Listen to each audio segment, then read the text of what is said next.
Bismillahirrahmanirrahim. Assalamualaikum warahmatullahi wabarakatuh. Baiklah, pada pagi hari ini, perkenalkan sebelumnya saya Virgil Zindra, NIM J500-211. Baiklah, pada kesempatan kali ini saya akan menjelaskan tentang fisiologi respirasi.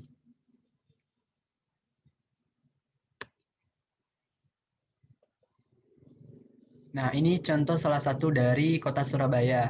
Nah, dan ini menyebabkan pencemaran udara, terutama di Bangkok dan Jakarta.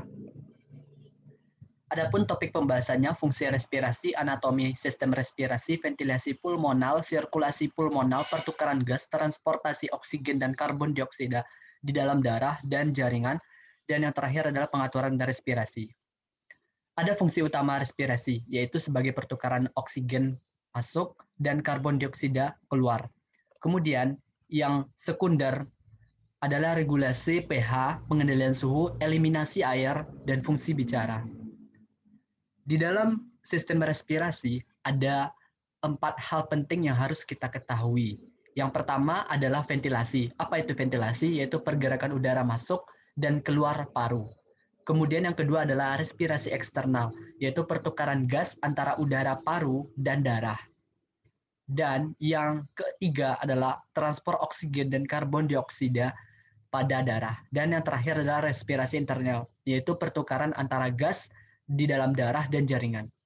Di sini adalah anatomi sistem respirasi, masuk melalui cavum oris, masuk dari septum dari cavum nasi, masuk dari trakea, faring, laring, trakea, bronchus, bronchiolus, alveolus, ductus dan saccus alveoli. Nah, dan ini adalah dari contoh dari sistem respirasi, organ-organ penting yang harus kita ketahui. Nah, selanjutnya di dalam sistem respirasi dibagi menjadi dua, yaitu proses inspirasi dan ekspirasi. Yang mana pada proses pernafasan inspirasi dan ekspirasi. Inspirasi udara masuk ke dalam, ekspirasi udara keluar. Apa yang bedanya?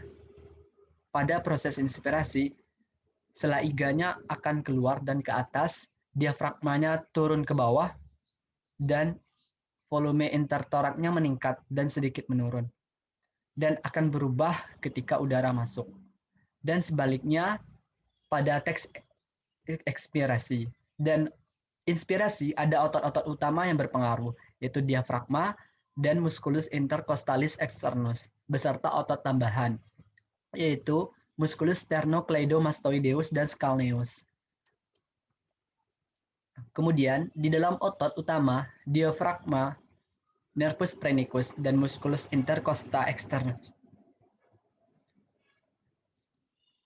Pada saat fase ekspirasi, diafragma relaksasi, otot di abdomen dan rectus abdominis menarik ke arah bawah pada kosta bagian bawah, dan musculus intercosta internus. Nah, pada saat melakukan mekanisme pernapasan, kemampuan paru untuk meregang selama inspirasi, paru dapat meregang. Nah, di sini adalah bagaimana pulmo atau paru-paru ketika melakukan ekspirasi dan inspirasi. Nah, cairan pulmo ini berfungsi untuk sebagai pelumas atau mempertahankan pleura parietal dan visceral agar tetap bersama. Nah, ini adalah perubahan tekanan alveolar, yaitu yang pertama barometric air pressure, interconthoracic volume result in increased alveolar volume, and 3 an inspiration for decreased thoracic volume result. Nah, ini adalah ketika tegangan permukaan dari paru-paru meningkat, menyebabkan disekresinya aktifnya sel epitel alveoli tipe 2 yang berguna untuk menghasilkan surfaktan yang berlangsungnya dalam nantinya proses pertukaran oksigen dan karbon dioksida.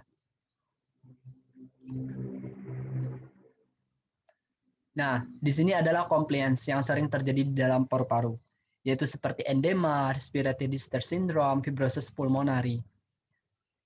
Nah, volume pulmonal itu apa? Jadi ada dibagi menjadi beberapa macam. yaitu volume yang di dalam paru, yaitu volume tidal, yaitu volume udara masuk dan keluar saat inspirasi dan ekspirasi biasa. Yang kedua adalah IRV, Inspiration Reserve Volume, yaitu volume ekstra yang dapat diinspirasikan di atas TV normal. Yang ketiga adalah Expiration Reserve Volume, yaitu volume ekstra masih dapat dikeluarkan ekspirasi kuat. Nah, terus adapun untuk dari volume kapasitas paru pulmo. Di sini adalah grafik dari kapasitas paru, yaitu ada volume tidal, volume residu, volume ekspirasi, inspirasi, dan total volume. Nah, ventilasi per menit itu adalah jumlah total udara baru yang masuk ke dalam sel pernapasan per menit. Kemudian, nanti TV dikali frekuensi respirasi. Frekuensi napas merupakan jumlah napas per menit.